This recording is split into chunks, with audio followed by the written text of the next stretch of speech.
Sekarang Sanggadana itu dilakukannya di mall. Dilakukannya di mall dan orang-orang yang mengikuti bukan hanya umat Buddha.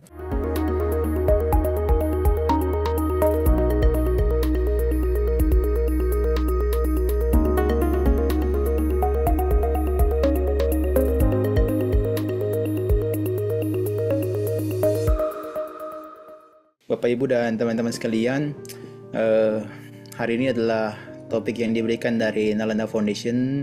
Menurut saya menarik ya, terkait dengan kearifan-kearifan lokal yang ada di Indonesia terutama. Tapi sejauh saya belajar dan juga berlatih sebagai seorang Buddhis sejak kurang lebih 2015 sampai sekarang ya, perjalanan 9 tahun saya banyak dapat pengetahuan terkait dengan hal-hal yang merupakan kearifan dari Buddhis itu sendiri yang ada di Indonesia. Dan bahkan terakhir ketika saya mengajar terkait dengan Sutta Pitaka, saya mulai belajar lagi tentang historis perjalanan dari biku-biku yang terdahulu, bahkan para perumah tangga dan juga para penyokong di zaman dulu. Yang mereka dulu survive untuk betul-betul gimana melestarikan ajaran Buddha.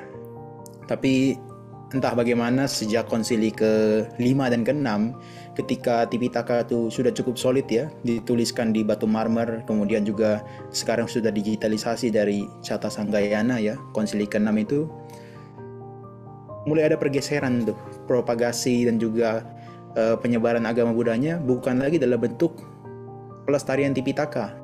Tapi yang menarik adalah sekarang setelah saya amati, berbagai fenomena ini muncul tuh.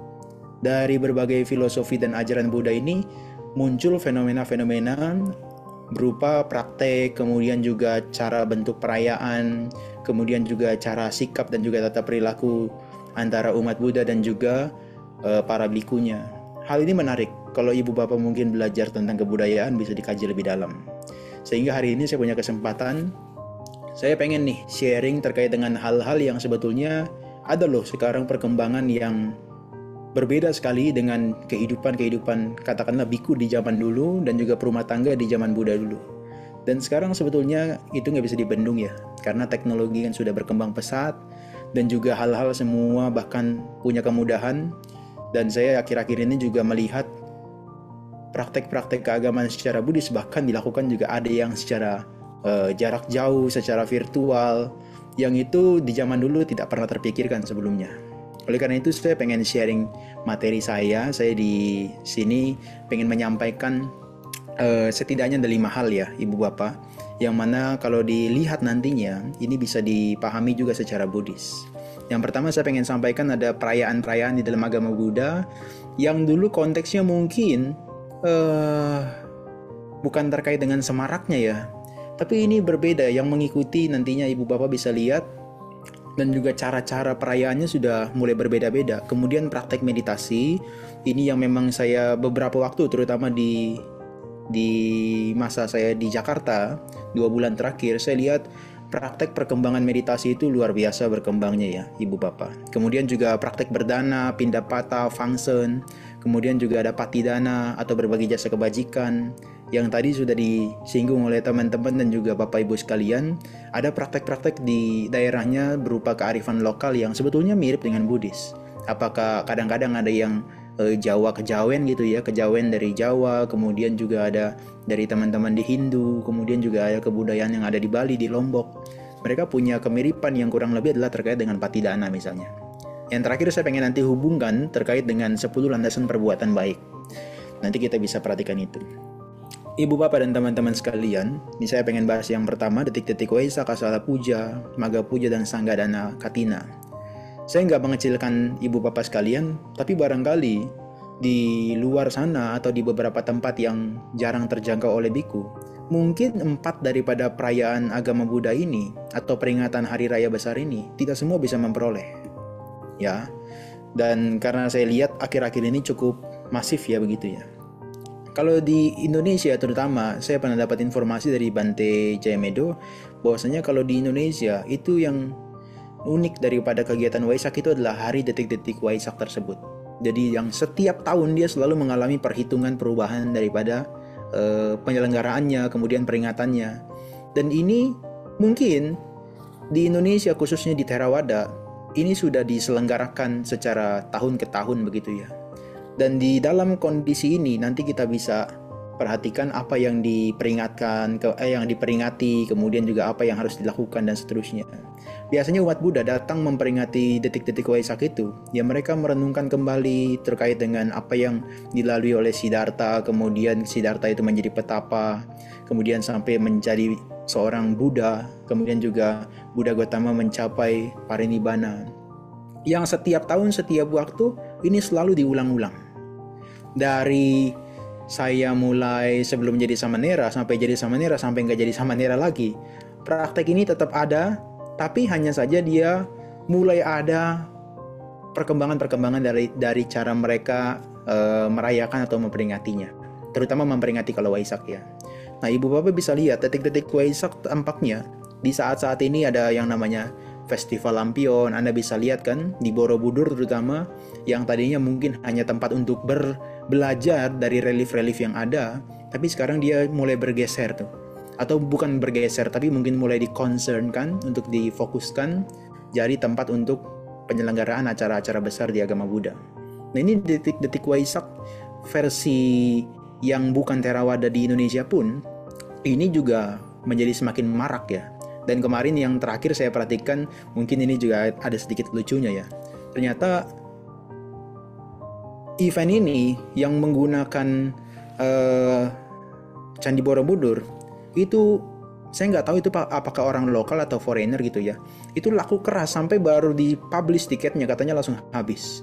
Jadi bukan hanya war tiket Korea ya, atau konser K-pop gitu ya. Ternyata ada war tiket masuk ke Borobudur ketika Lampion ya, ketika penerbangan Lampion. Dan ini menarik, ini membuat event daripada membuat event daripada Hari Raya Agama Buddha itu menjadi lebih menarik ya, menjadi lebih semarak. Kemudian yang kedua, di sini kalau Ibu Bapak mulai tahu di 2023, 2024, Ibu Bapak udah mulai bisa lihat betapa pesatnya informasi yang ada gitu ya. Sampai kita bisa cepat banget tahu biku ini sudah ada di sini, terutama biku Tudong maksud saya. Itu biku Tudong ini ada di sini, ada di sini, ada di sini untuk mengikuti perayaan Hari Raya Waisak gitu ya, atau mereka ingin mengunjungi Candi Borobudur. Nah, ini juga menjadi warna baru tuh bagi masyarakat di Indonesia terutama. Ketika ada biku Tudong, masyarakat mulai diperkenalkan, ini loh ada praktik ritual di zaman Buddha yang mereka melakukan yang namanya perjalanan jauh. Dan masyarakat bukan hanya yang Buddhis, tapi juga bahkan non-Buddhis mereka antusias. Nah, ini mewarnai Waisak kita, sehingga ini menjadi lebih semarak dan agama Buddha lebih dikenal gitu ya, terutama hal-hal yang baiknya. Kemudian selain biku Tudong, kita bisa lihat di Theravada Indonesia sendiri, Sangga Theravada Indonesia. Setiap tahun saya perhatikan, kecuali masa COVID gitu ya, itu ada namanya Pindapata Gema Waisak. Saya pernah mengikuti 1 atau 2 atau 3 kali gitu ya. Dan ini menarik bahwasanya masyarakat yang ada di Jakarta yang sebetulnya adalah kehidupannya hektik, kemudian hustle culture-nya luar biasa, tapi di satu momen itu diperkenalkan budaya Buddhis ini adalah Pindapata dengan biku yang jumlahnya tuh sekitar 60, 70, 80 yang diikuti oleh berbagai umat dari berbagai tradisi. Ini menjadi warna Ibu Bapak. Dan ini para bikunya harus berjalan jauh, kemudian juga nanti berputar lagi mengumpulkan hasil pindapata tersebut. Dan itu nanti digunakan hasil pindapatanya untuk aktivitas sosial lainnya. Ini menjadi warna antusias bagi masyarakat juga. Kemudian kalau kita perhatikan, itu ada Asala Puja. Asala Puja dari dulu ya yang saya perhatikan, itu sama sekali tampaknya kurang diminati. Sehingga kalau kita tanya kepada umat Buddha di berbagai daerah, kebanyakan mereka hanya tahu, ya udah, Hari Raya Agama Buddha adalah Waisak gitu ya. Untuk Asala Puja atau Asada yang kita peringati 3 bulan setelah Waisak, itu kebanyakan nggak terlalu dimengerti, nggak terlalu diketahui. Tapi Asala Puja saya pernah bahas dengan Bante Santacito di salah satu podcast gitu ya. Itu sebetulnya adalah satu momentum yang paling terpenting bagi Dhamma itu bisa muncul di dunia ini begitu kan, dimana Buddha mulai membabarkan ajarannya yang pertama. Nah, itu sebetulnya adalah momen yang penting tapi jarang sekali disoroti oleh umat Buddha di kita ya. Tapi sekarang saya lihat dengan adanya media sosial, kemudian juga berbagai macam perkembangan informasi yang bisa secara cepat, umat Buddha bisa mengetahui bahwa ada Magga Puja, ada Asala Puja di sini, ini tujuannya dan sebagainya. Dan bahkan asala puja bukan hanya dilakukan di wihara-wihara sekarang. Kalau kita bisa perhatikan setiap tahun itu ada Indonesia Tipitaka Canting yang dilaksanakan di Candi Borobudur. Kemudian itu juga sekaligus ada Asala Mahapuja yang dilaksanakan oleh para biku yang cukup banyak dan masif jumlahnya. Dan ini kalau ibu bapak perhatikan, saya pernah dapat laporan itu orang yang hadir sekitar ada 15.000, kadang-kadang ada yang 10.000 di setiap tahunnya yang mengikuti. Dan ini bukan hanya dari lokal tapi juga mancanegara, baik itu bikunya maupun juga para perumah tangganya. Di sini para umat Buddha yang tadinya hanya mengetahui apa sih asala puja, ya udah pembabaran dhamma yang pertama, tapi justru diajak langsung oleh sangga untuk bagaimana cara mengaplikasikan dari asala mahapuja ini. Belajar dhamma, kemudian juga mengulang sutta, sehingga itu menjadi warna baru dari asala mahapuja yang ada di Indonesia. Yaitu menarik. Dan juga perayaan Maga Puja apalagi ya 3 bulan sebelum Waisak, itu tampaknya hal yang paling tidak pernah disoroti ya, jarang sekali begitu. Tapi ibu bapak bisa lihat Maga Puja sekarang cukup masif, yang biasanya kalau paling template gitu ya, paling biasa gitu ya, ya ada penepatannya, kemudian ada pujanya, kemudian ada ceramahnya, kemudian juga ada blessingnya. Di beberapa tempat bahkan kadang-kadang dikombinasi tuh dengan puja lilin, kemudian juga ada seperti puja-puja yang lainnya, sehingga umat berdana juga dari situ. Tapi hal-hal yang menarik sekarang, Maga Puja ini masih kurang dikenalkan ya kepada publik ya, kepada umum gitu ya, bahwa dia adalah sebetulnya adalah momentum yang penting juga, sehingga ini bisa jadi masukan juga ke depannya. Coba harus diperkenalkan dalam bentuk kegiatan yang lain misalnya. Atau mungkin saya yang belum tahu gitu ya, karena saya kan agak sedikit terkurung di dalam perspektifnya Theravada dalam hal perayaan dan juga peringatan Maga Puja ini. Nah, sehingga ibu bapak misalnya kita lihat ya, Maga Puja ini kurang sekali disoroti, dan ini perlu dari kita ya, terutama dari akademisi Buddhis, memberikan edukasi semacam itu juga lebih bagus ke depannya. Nah, selain daripada Maga Puja, itu yang menarik sekarang itu adalah Sanggadana. Sanggadana mungkin kita dulu berpikirnya ketika masa-masa Katina, ya udah ada biku yang menjalankan masa wasa selama 3 bulan, kemudian ada umatnya melakukan pawarana, kemudian pawarana untuk memberikan jubah, dijahit jubahnya bersama-sama, kemudian sampai malam hari jubahnya sudah dicelup, kemudian dikeringkan, baru didanakan kepada bikunya. Sekarang Sanggadana itu dilakukannya di mall. Dilakukannya di mall, dan orang-orang yang mengikuti bukan hanya umat Buddha, tapi juga ada orang-orang yang non-Buddhis yang ikut berpartisipasi. Nah, ini menjadi warna bahwa kearifan lokal dalam bentuk berdana yang diajarkan oleh Buddha itu tidak terbatas hanya pada sekte tertentu atau bahkan agama tertentu. Ya, bahkan para perumah tangga yang non-Buddhis, mereka juga tetap ingin mencoba atau mengetahui bagaimana sih berdana jubah kepada biku, bahkan kadang-kadang ada yang berdana makanan kepada biku. Dan itu bahkan dilakukannya bukan di wihara lagi, di mall. Ya, di mall orang-orang yang hektik lagi belanja, kemudian dibuat sebuah event yang mana nanti event itu mempersilahkan mereka untuk bisa berdana. Itu adalah hal yang merupakan perkembangan di masa zaman sekarang ya. Kemudian kalau kita perhatikan, saya ada 2 tahun atau 2,5 tahun terakhir lebih concern ke kegiatan meditasi dan juga pelatihan meditasi, baik itu di wihara yang menetap di Dhammadippa, dan juga bahkan di beberapa wihara di Tangerang atau juga di Jakarta atau di Malang dan Surabaya. Saya perhatikan dari beberapa tempat yang ada, itu yang namanya praktek meditasi itu bukan lagi praktek mistis yang orang lain itu menjadi takut gitu ya. Tapi sekarang itu adalah praktek latihan mental yang orang lain itu lagi melihat meditasi itu sebagai hal yang seksi. Dia pengen melakukan itu. Di Dhammadippa Arama, Anda bisa lihat ya. Ini di Dhammadippa Meditation Center yang kita udah selenggarakan selama 2 tahun. Itu yang mengikuti praktek meditasi lebih banyak itu adalah kita katakan mungkin bukan lebih banyak, tapi proporsinya juga cukup besar dari orang-orang yang non-Buddhis begitu ya.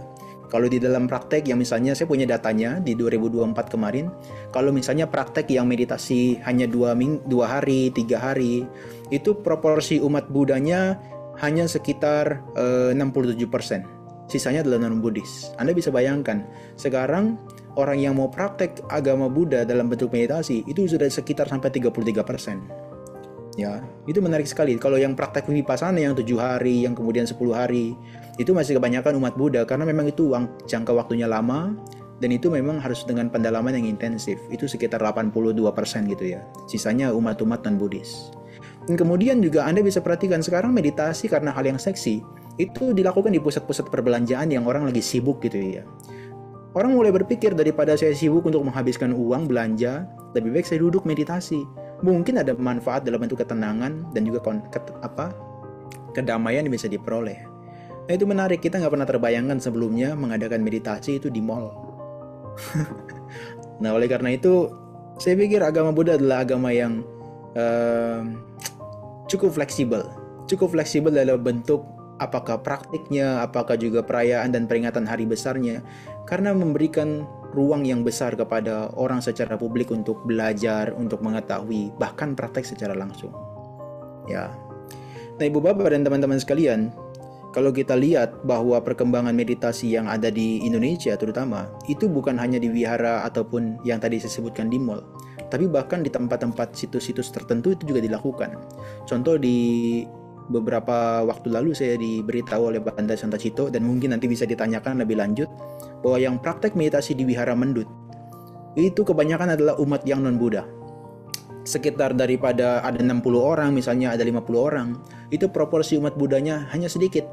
Kebanyakan dari teman-teman yang Muslim, kebanyakan dari teman-teman yang Hindu. Mereka belajar betul-betul sampai 2 hari atau 3 hari begitu ya. Dan mereka betul-betul ingin tahu bagaimana praktek secara Buddhis. Dan saya dulu memperhatikan ya budaya-budaya lokal yang saya ketahui dari Lombok dan sebagainya ya di Bali, kemudian di Jawa.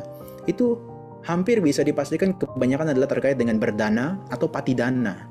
Ya, itu adalah memberi atau berkaitan dengan berbagi jasa kebaikan seperti cengbeng, kemudian juga ada bentuk yang lainnya. Tapi yang berkaitan dengan merawat sila mungkin ada, tapi yang berkaitan dengan meditasi atau pengembangan latihan mental, itu saya jarang temukan. Tapi akhir-akhir ini karena perkembangan media sosial, orang sudah nggak takut lagi dengan meditasi. Ya, dia udah nggak beranggapan ada sesuatu yang mistik dalam meditasi. Maka mulai tuh, ada yang namanya meditasi akhir pekan, setahun bisa diselenggarakan sampai beberapa kali begitu ya. Dan itu menarik orang yang pengen tahu untuk belajar meditasi. Dan kemudian saya juga sering dapat kesempatan untuk memberikan satu sharing, kemudian juga membimbing meditasi kepada komunitas-komunitas meditasi. Ibu Bapak, saya pernah kunjungi satu cetia di Tangerang, itu cetianya kecil sekali. Nggak besar lah, maksudnya nggak sebesar wihara begitu ya. Tapi Anda tahu dia rutin meditasi dan ada sekitar 50-60 orang, paling dikit ya 30-40 orang yang meditasi secara rutin. Dan dalam 1 bulan dia bisa sampai 4 atau 7 kali meditasi secara rutin. Itu karena mereka melihat ada manfaat dan juga itu adalah sebuah praktek yang sebetulnya harus dilakukan. Ya, sehingga ada kadang-kadang yang datang itu adalah bukan umat Buddha juga. Ya, mereka merasa juga mau berlatih seperti itu ya. Nah, itu penting dan Anda bisa lihat di Candi Sujiwan Bante Santa dulu pernah sampaikan juga ke saya bahwa yang datang ke situ ke Candi Sujiwan untuk latihan bermeditasi itu hampir bisa dipastikan Buddhisnya sangat sedikit sekali. Ya, kebanyakan adalah umat Hindu, kemudian juga ada umat Islam dan juga ada umat Katolik dan juga sebagainya. Itu bisa dipastikan di situs yang merupakan candi Buddha. Yang praktek agama Buddha itu justru adalah orang-orang yang di luar daripada non-Buddhis, yang mereka pengen tahu apa praktek meditasi itu. Nah, nanti Bante Santa bisa bantu lebih cerita lebih banyak tentang itu ya. Kemudian juga di satu kesempatan saya kaget dulu meditasi, saya pikir itu adalah betul-betul hal-hal yang sakral banget gitu ya. Sakral dalam arti ya paling yang bisa mempraktekkan hanya 20-30 orang, betul-betul intensif. Tapi saya kaget di Tangerang Selatan itu di BSD. Saya ikut meditasi. Itu Anda bayangkan yang daftar 350 orang. Saya nggak bisa bayangkan gimana cara mengatur 350 orang. Itu one day mindfulness. Ini adalah kegiatan-kegiatan yang rutin dilakukan dalam 1 harian full. Itu ada meditasinya, ada ceramahnya, ada sharingnya, ada tanya jawabnya. Dan mereka bisa meditasi betul-betul serius. Dengan orang yang sekian ratus, 200 sampai 300 itu bisa hening dan sunyi. Dan mereka nggak merasa bosan terhadap praktek itu. Nah ini adalah satu perkembangan, dulu belum ada yang namanya kita one day mindfulness, kemudian orang yang ikut sampai banyak begitu. Di beberapa tempat saya perhatikan itu juga paling yang ikut ada 20, ada 30. Yang saya pernah bantu bimbing itu ada sekitar 60 atau 70. Tapi di tempat-tempat tertentu yang memang mereka mulai menyadari ada praktek-praktek yang sejalan dengan kearifan lokal bahkan, mereka mulai join. Nah itu yang menurut saya harus diperkenalkan lebih banyak lagi. Dan sekarang saya juga punya kesempatan bukan hanya bantu bimbing orang-orang yang katakanlah yang dewasa atau yang orang-orang tua, tapi anak-anak ini juga udah mulai aware ya terhadap kesehatan mental mereka. Jadi kalau dulu mungkin kita berpikirnya, oh ya sudahlah hanya untuk berdana, merawat sila gitu kan, untuk kita bisa mengembangkan ketenangan, konsentrasi, atau mengembangkan kebijaksanaan. Tapi zaman sekarang pergeseran daripada teknologi ini memberikan dampak yang signifikan kepada kesehatan mental anak-anak tuh ya. Nah kesehatan mental anak-anak itu mulai katakanlah terdampak dan mereka mulai membutuhkan yang namanya satu intervensi, satu terapi, atau satu latihan mental yang membuat mereka lebih kuat. Di meditasi yang diajarkan oleh Buddha itulah yang menjadi sebuah tren bagi anak muda sekarang. Ya meskipun belum masif gitu ya, tapi mereka udah mulai mau mencoba. Bahkan saya pernah sampaikan meskipun kita belum dapat hasil yang signifikan dari meditasi terutama ya kepada anak-anak muda ini, setidaknya kita pernah mencoba dan itu akan menjadi kesan yang paling kuat. One day, satu ketika kalau misalnya kita mengalami hal yang gak menyenangkan, kita akan cari tahu kita bukan akan cari tahu, tapi kita akan punya ingatan bahwa kita pernah bermeditasi dan mungkin itu bisa jadi salah satu solusi bagi kita untuk keluar daripada masalah tersebut. Ya, meditasi cukup diminati. Bahkan sekarang di kampus-kampus Anda bisa perhatikan karena mereka dari berbagai macam ras ya, suku dan agama, ketika masuk ke kampus, meditasi itu menjadi sangat netral sekali dalam bentuk pembelajaran akademis. Nah, sehingga mereka mulai mempelajari meditasi dari berbagai kalangan dan mereka sangat tertarik, baik itu secara teori maupun prakteknya. Ya. Nah, maka itu menjadi menarik dan saya pengen bahas lagi topik yang terakhir ya dari saya.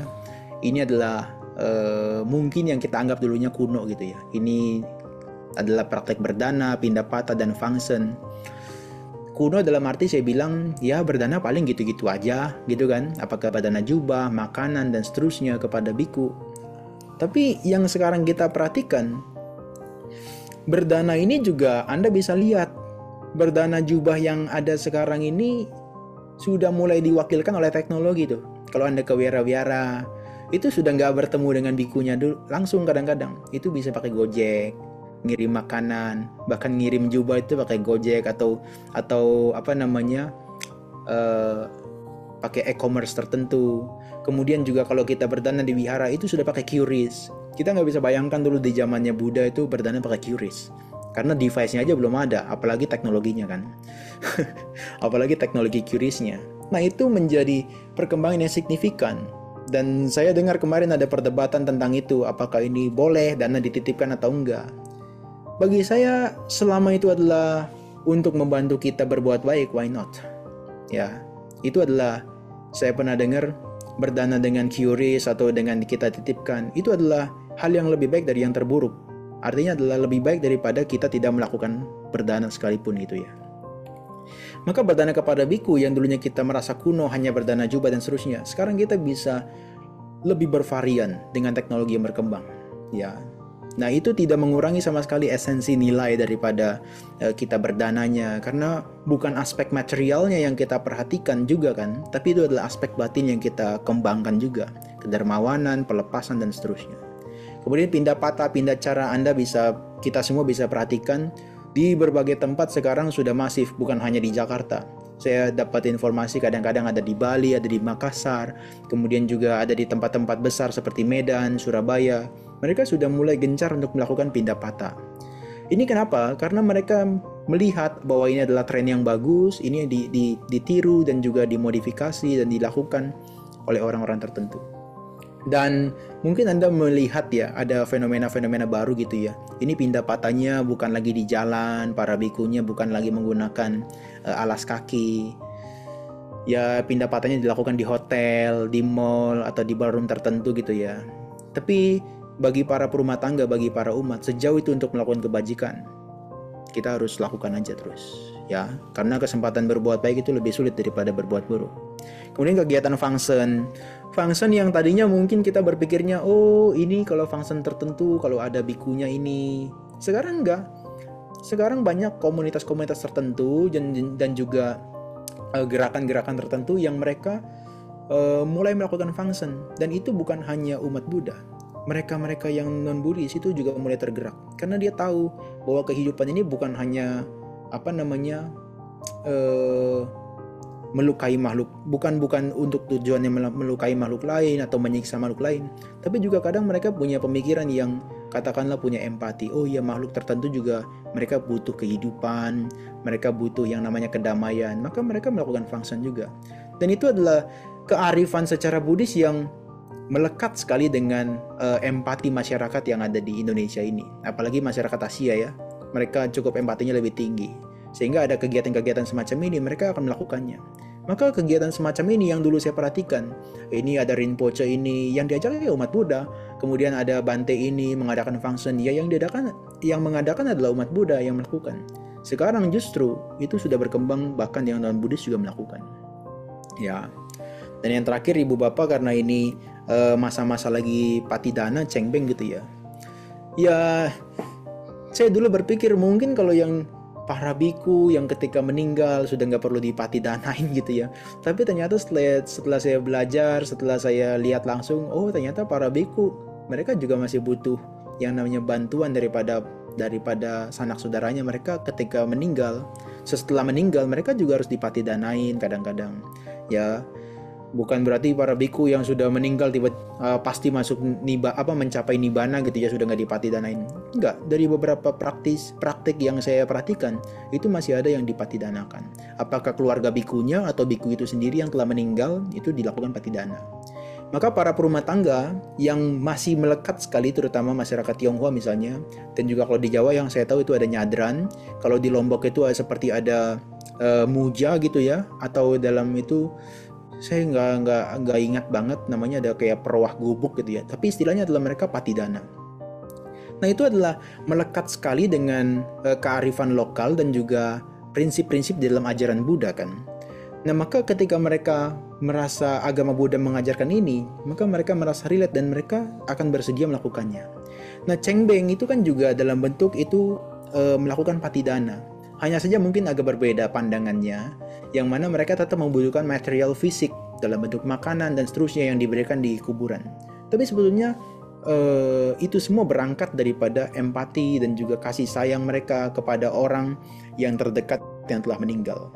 Jadi semua esensi-esensi ini cuma bentuknya aja yang berbeda. Dan seiring teknologi berkembang, ini perkembangannya dilakukan dengan cara-cara yang berbeda aja. Tapi semua kearifan lokal itu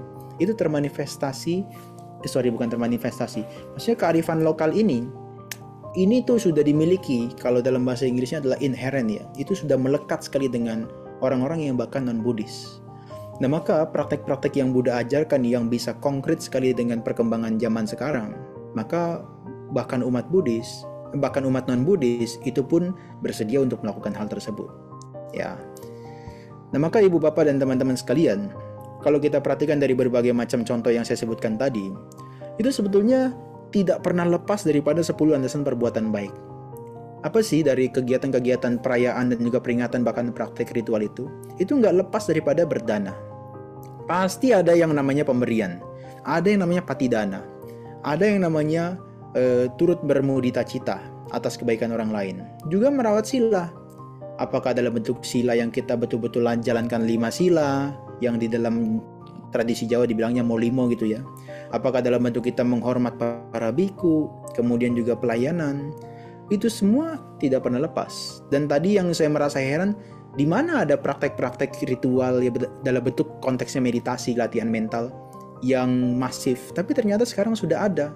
Mulai ada yang namanya meditasi secara one day mindfulness tadi, kemudian ada yang bisa di Candi Sujiwan tadi, kemudian ada praktek yang weekend atau vipassana retreat, dan bahkan itu justru menjadi gerbang untuk orang bisa mengenal tentang meditasi.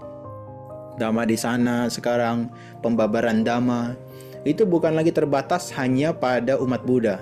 Sekarang kita punya teknologi, kita bisa buat podcast sendiri, kemudian kita bisa sharing tentang pengalaman atau tentang bahkan ajaran Buddha, yang itu bukan ditonton oleh umat Buddha aja. Saya udah sering banget dapat komentar atau bahkan saya baca-baca komentar dari YouTube channel yang memang bahas agama Buddha. Mereka sangat merasa berterima kasih loh terhadap apa yang kita lakukan secara publik gitu ya.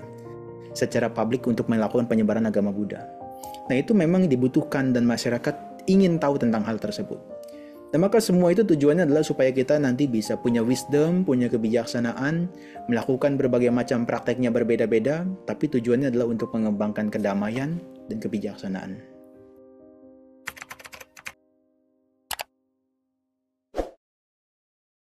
Silakan like, komen, subscribe dan share sebagai Dhammadana yang merupakan pemberian yang tertinggi di antara semua pemberian lain agar dapat dirasakan oleh banyak orang.